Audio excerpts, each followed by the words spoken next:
Hey, everybody, welcome back to Taboo Talk with Sarah, the podcast that breaks the silence, fosters hope, and talks about the tough stuff so you never feel alone. If you're new here, I'm Sarah. I'm a mum of 3 amazing boys, a wellness coach, and I believe that healing happens where science meets soul. Each week, we've been exploring stories that remind us that life's messiness isn't something to hide from, it's something to honor and grow through. Recently on the show, we've been exploring what it means to live in alignment, to bring the body, mind, and spirit back into harmony. And today we're continuing that journey, this time through the lens of intuition, sacred living, and everyday connection. My guest is Carolyn McGee. She's an intuitive teacher, speaker, author, founder of Sacred Haven Living.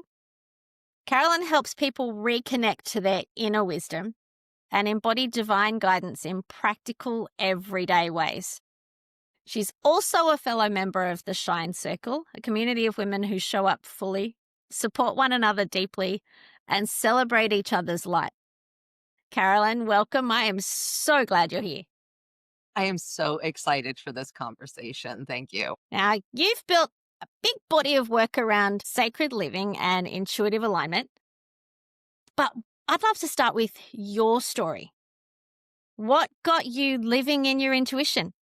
Stopped it from being something that you tuned into occasionally and actually started paying attention every day? So I completely lost my connection with my intuition. When I was 10 years old, I almost drowned in a river behind my grandparents' house. And I thankfully was saved by an uncle. He pulled me out of that water. And the first thing that happened is I got yelled at for going into the water. Now, I had permission. So it's not like I was breaking any rules, but it was scary. And all the adults were worried about me and they were going through their own things. And so I started doubting myself. Did I make the right choice? Should I have not done it, even though I was told it was okay? And there was a lot of things leading up to that too, of, choices, being told that, you're fanciful. You don't really see that. You don't believe that. You're really good in logic and math and science and stick in your lane. And that was a big piece of it for me, was being guided down this pathway that only looked at one aspect of life. And so I really lost my connection to my intuition. I mean, I was that little kid that talked to the fairies, saw the little tree sprites, talked to the plants, probably was giving them Reiki before Reiki was even a thing. I was really, really connected, but I shut it down. I think that happens all too often. Children still have that link to the spiritual. They still remember where they came from, and somewhere along the way, we knock it out of them of that's all just make believe, and that little inner voice, that little nudging, that's not real. So how did you get it back again? So I followed that path and did kind of what I was told or was suggested to do. I went to an engineering school, started working at corporate America doing manufacturing and systems and materials and documentation and all this stuff that my brain was really good at, but it didn't bring me joy. After I had gotten married and had my 2 children, Princess Diana died. And it was a huge awakening for me. I wasn't really big in following, the royals or anything, but I felt this like heart connection with her of she's really being herself. She's finally stepping into who she really is. And she's leading her children and she's trying to give them balance in their life. So it's not all one way. And there was a lot of parallels in the only one way in my marriage. And it just shocked me so deeply. I grieved for her, I grieved for their family, and I grieved for me in a way that I didn't really understand. And then I just decided I want to be me. And I want my children to see that the world is not black and white. The world is so colorful and bright and beautiful. And I want them to see that and then choose what's right for them. because what's right for them may not be right for me, but they've got beautiful little souls and purposes in their own life. And if they're only taught this narrow little pathway like I had been, or that I had chosen to live in, when I married my now ex-husband, then we're missing so many opportunities. That sparkle, that brilliance that each individual light brings to the world, it gets dimmed. And I couldn't allow that for me or for my kids. And they were little guys too, but I had to do it. And so I awoke for my children, and I'm so grateful. And that's the thing. It's like each and every one of us has that spark, has that sparkle, and a thing that only we can actually do, a gift that only we can bring to the world, and we all deserve to do that. One of the things I'm loving at the minute is how much science, particularly neuroscience, is catching up to what solar spirit has always known, that we are these big balls of energy that are intimately connected, and that we all interact, and what one does affects another, but that there's so many more ways to look at something, and realizing that sometimes what we thought we knew is just part of the picture, and we need to look bigger and deeper. Like, there was a time when we thought that our genes were the be all and end all, that if you had a genetic predisposition to something, then you were going to get it. Nothing you could do about it. We now know that's not true, that our environment, our emotions can influence how those genes express. So it's, again, showing it's all interconnected, and that intuition and emotional processing come from those same parts of the brain that govern memory and empathy, that it's all interconnected. And when we listen to those signals, it's amazing some of the things that we learn to understand. But do you often find that people have to unlearn that there's only one way to do things before they then can tune into those messages that they've probably always been getting, but they've either just been tuned to the wrong radio station or flat out ignoring it? I think a lot of times there's so much fear around it, whether it's family paradigms, we don't do things that way, or we only do things this way, or there's religion, and then there's traditional schooling. There's all of these trainings that we go through as young adults, children, adults going out into the workforce. And I call it a remembering. You start to remember who you are at your essence, who you are at your heart, because I really believe the heart is the center of it all. And when we understand that, then we do start to remember. When I was working in corporate, I was doing purchasing for a lot of government contracting companies. And I knew intuitively, even though I didn't know it was intuition, that there was something wrong with a schematic when we were doing negotiations or something. And I would just say to the engineers, there's something wrong up there. And, in the beginning, it was a whole lot of eye rolls, and I'm like, I couldn't explain it. I'm a 20-something-year-old with a bunch of 50-year-old engineers, and you're a girl. And I'm a girl. I used to go get us coffee. I don't even want to go down that path. Yes, it is the truth. Thank God things have changed. Thank God things have changed.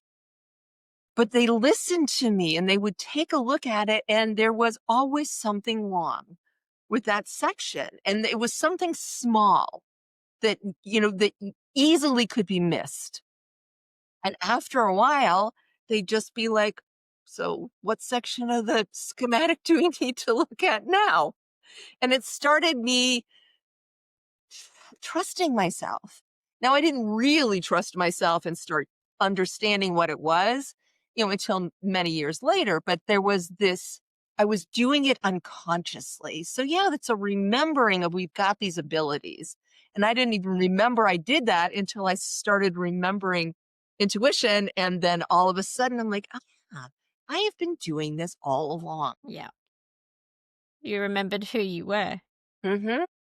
And you quite often in your work speak about bringing the sacred into everyday life, and that connects with remembering who you are at your essence. So, what does that actually look like beyond meditation or a ritual? For somebody listening who's feeling like they're really disconnected, they want to tune into their intuition, but they just have no idea how, or there's something blocking it because they're out of alignment with who they really are.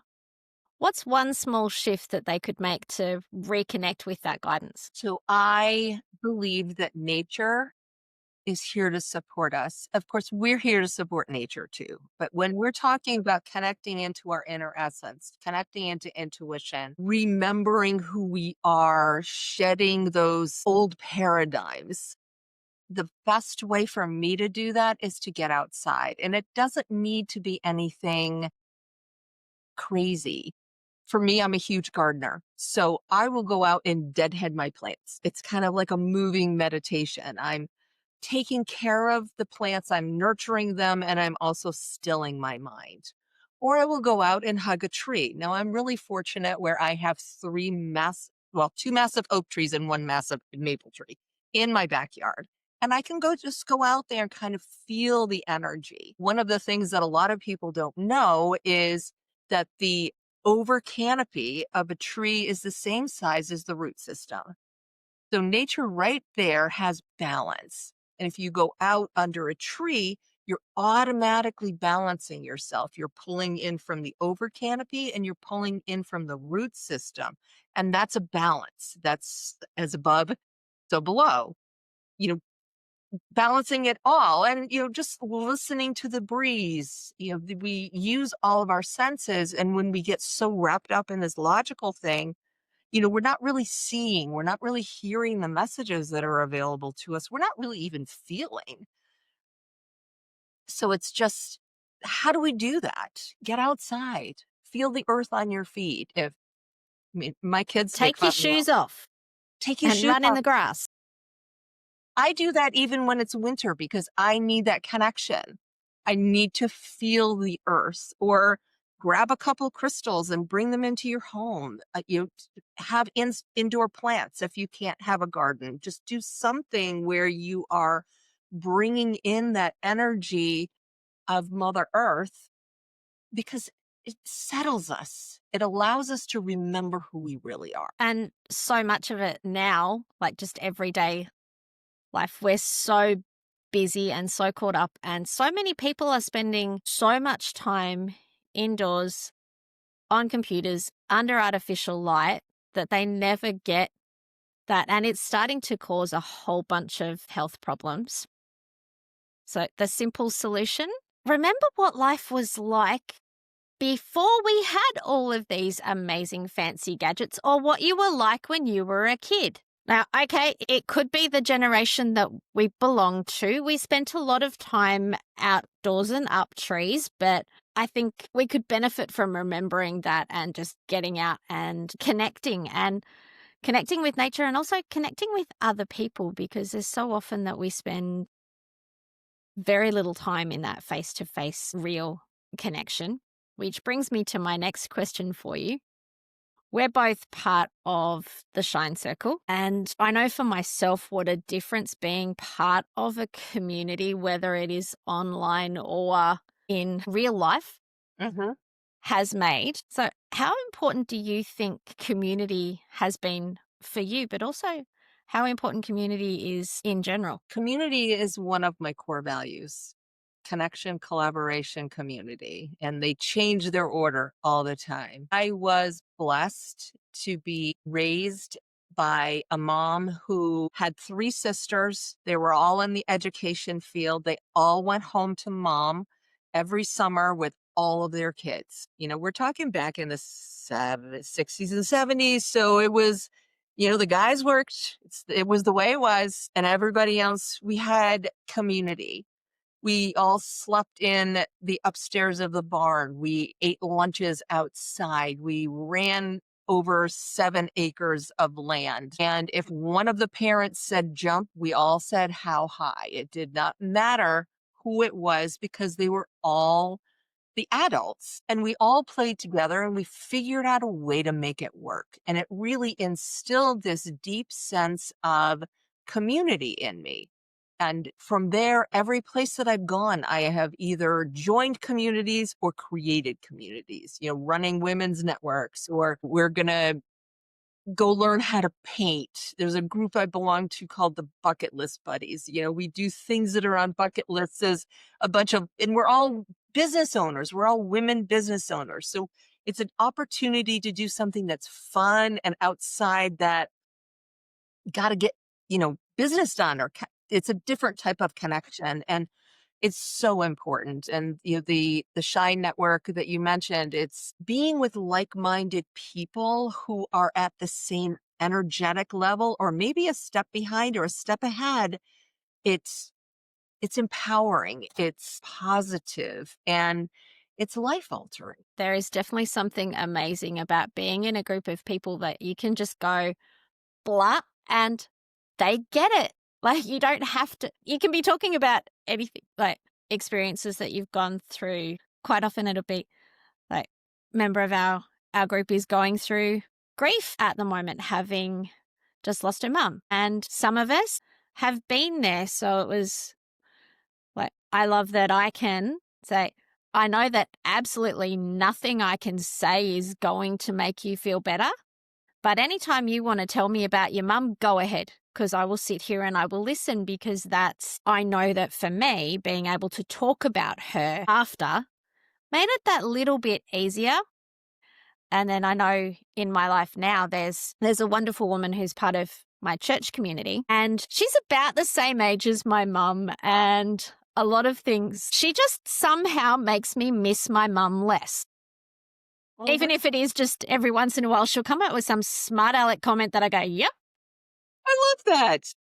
So it's finding those people that if you're having a hard time, they will come alongside you and walk with you through it. They can't do the work for you because, sorry, some stuff you do have to do yourself. But they will be there with you. Or on the other, if you're having an amazing day and you want to jump up on the tables and celebrate, well, hey, we'll jump up there with you. And that's what community is about. It's doing life together in all its joys, its sorrows, and it's messy.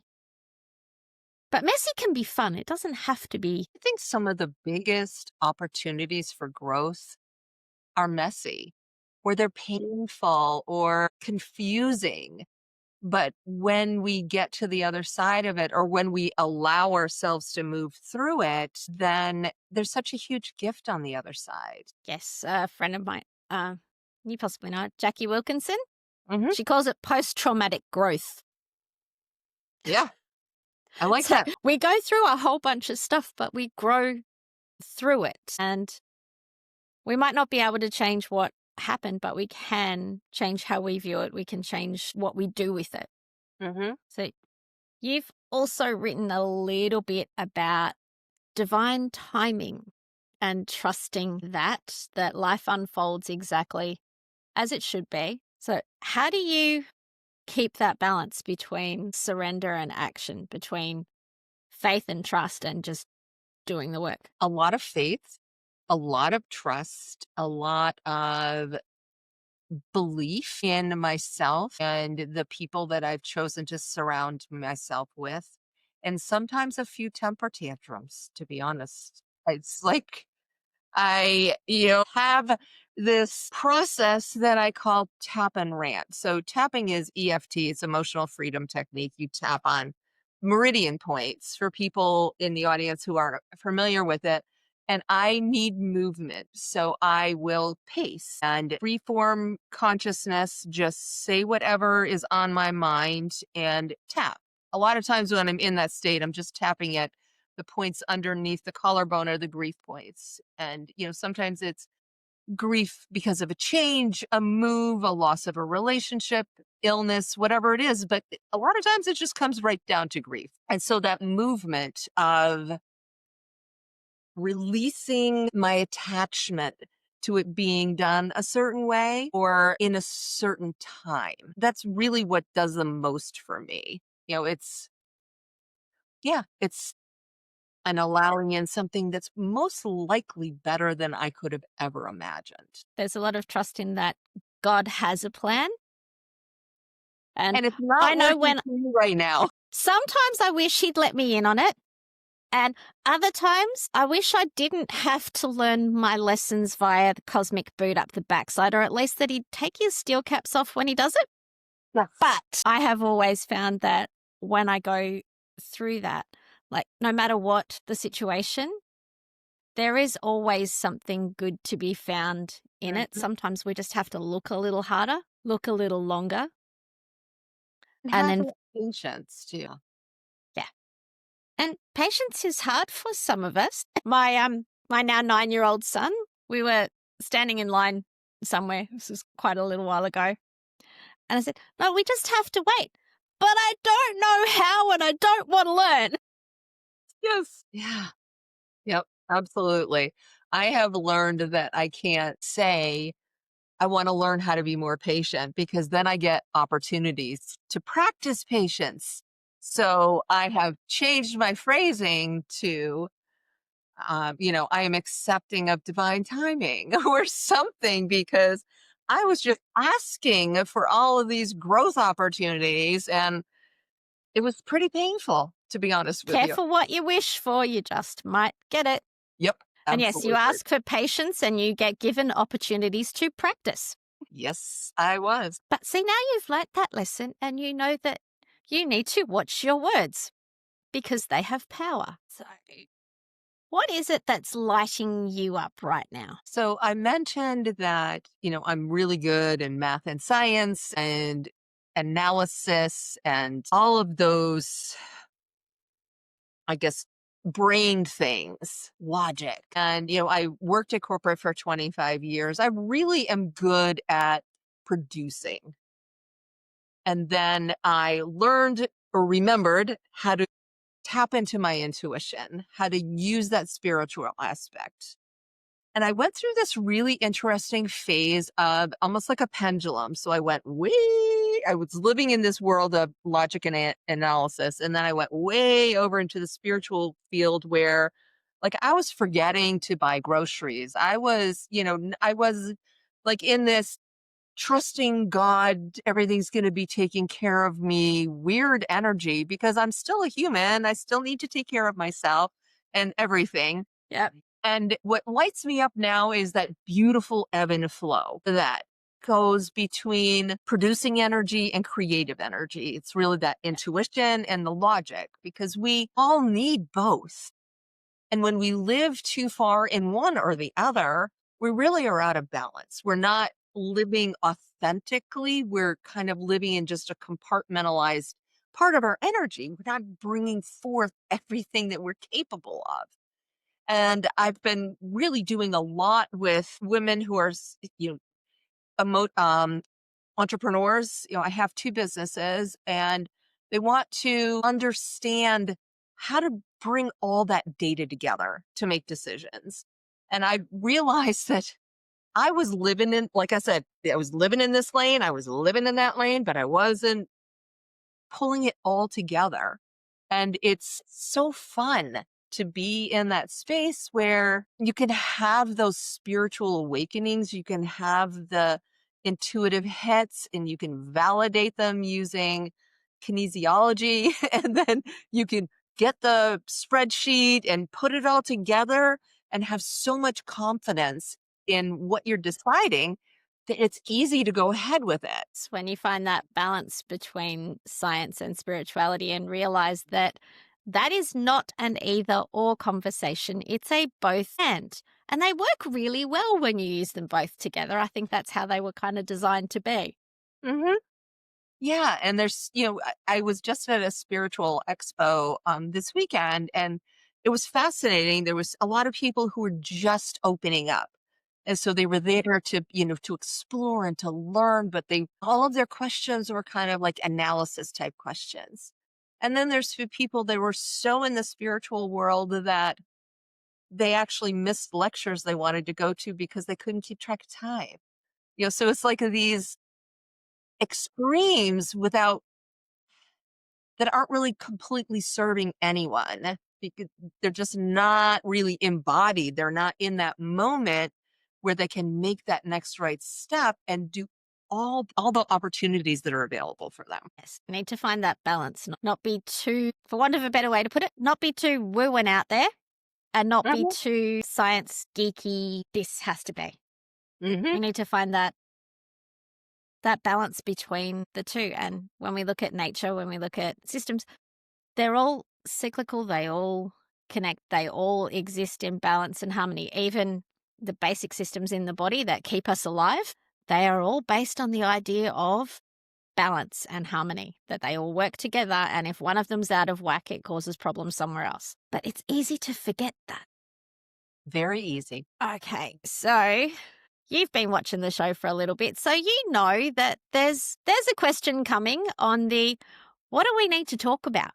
So what's that one conversation that we need to be having that we're just not? So I have a Christian background. I'm Catholic, and one of the things that I think we really need to get back into is love thy neighbor. We're not.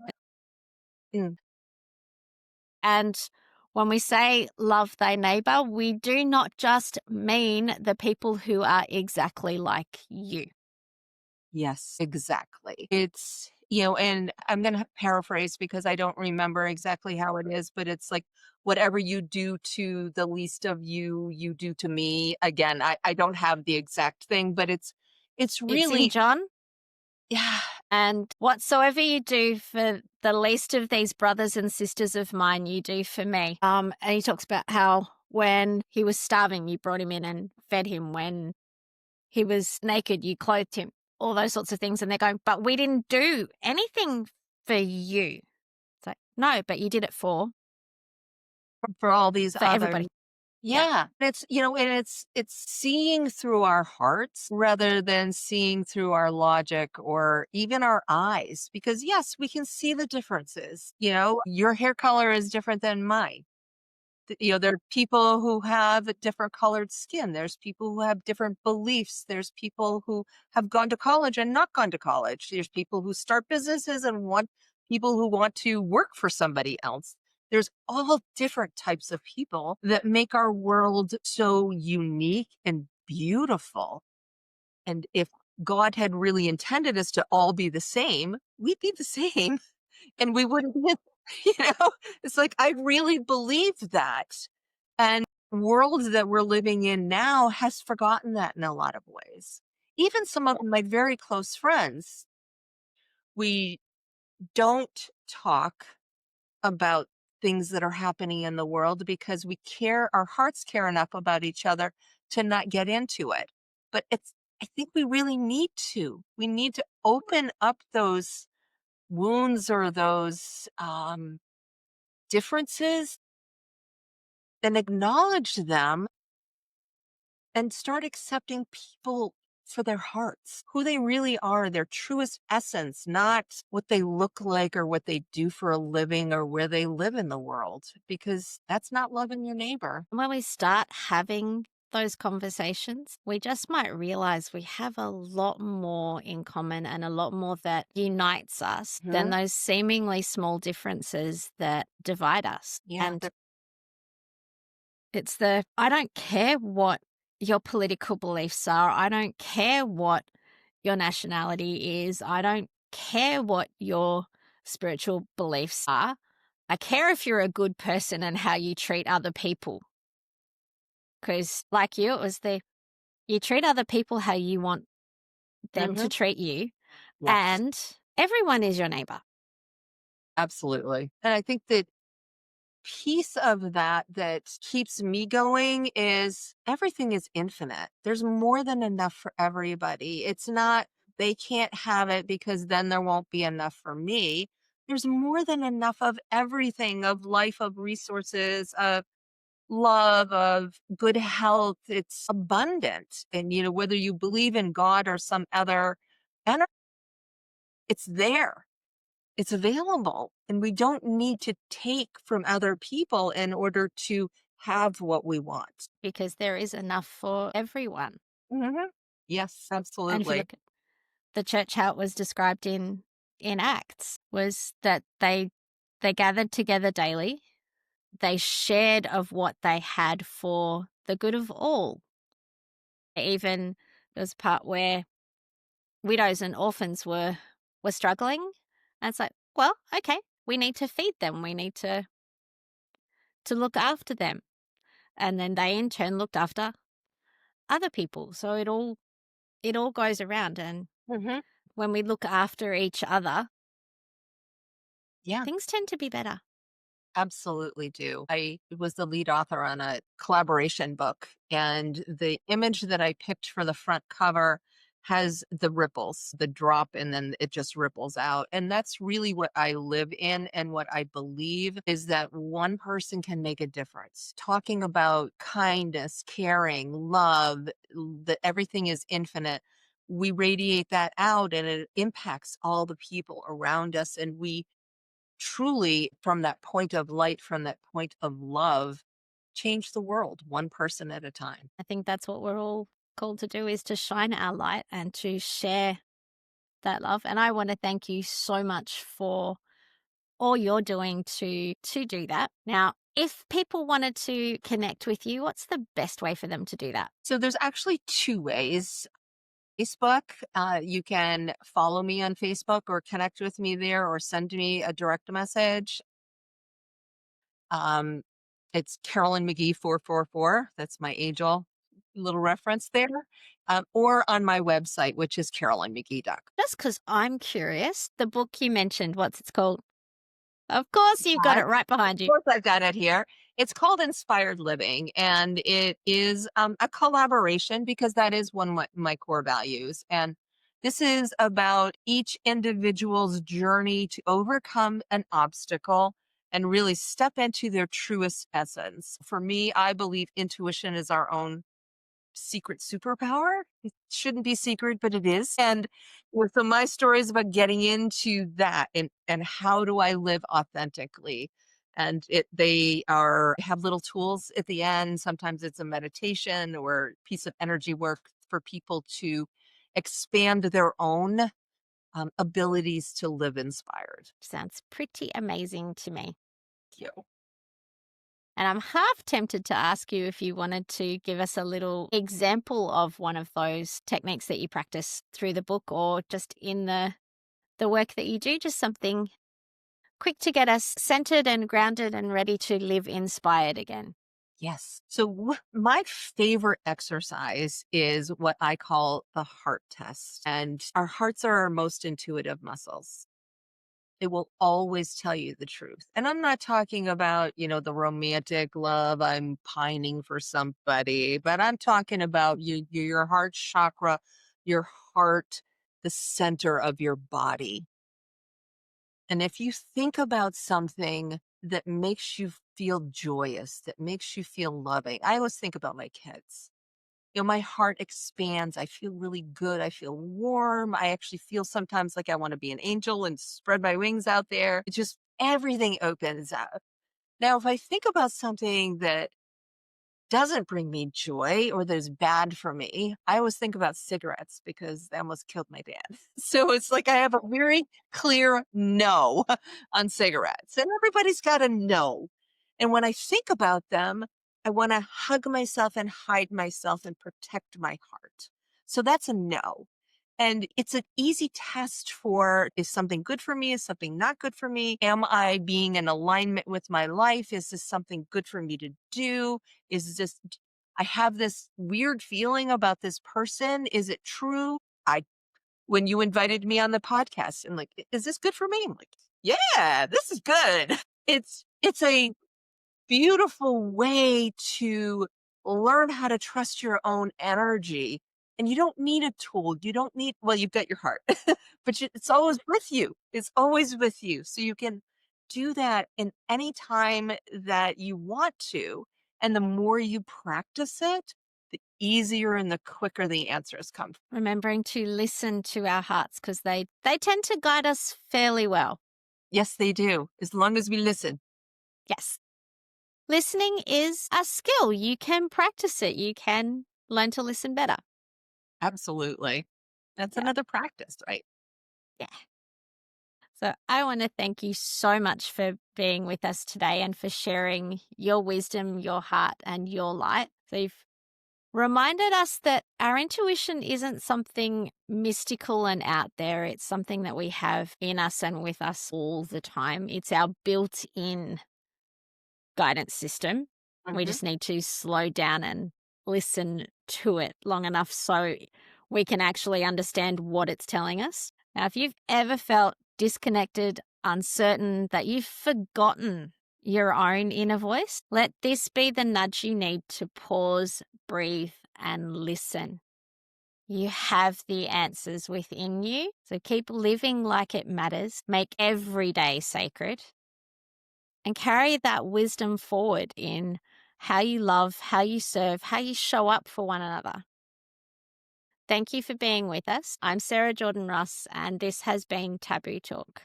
Until next time, take care of yourselves, take care of each other, and remember, your story matters, so share it.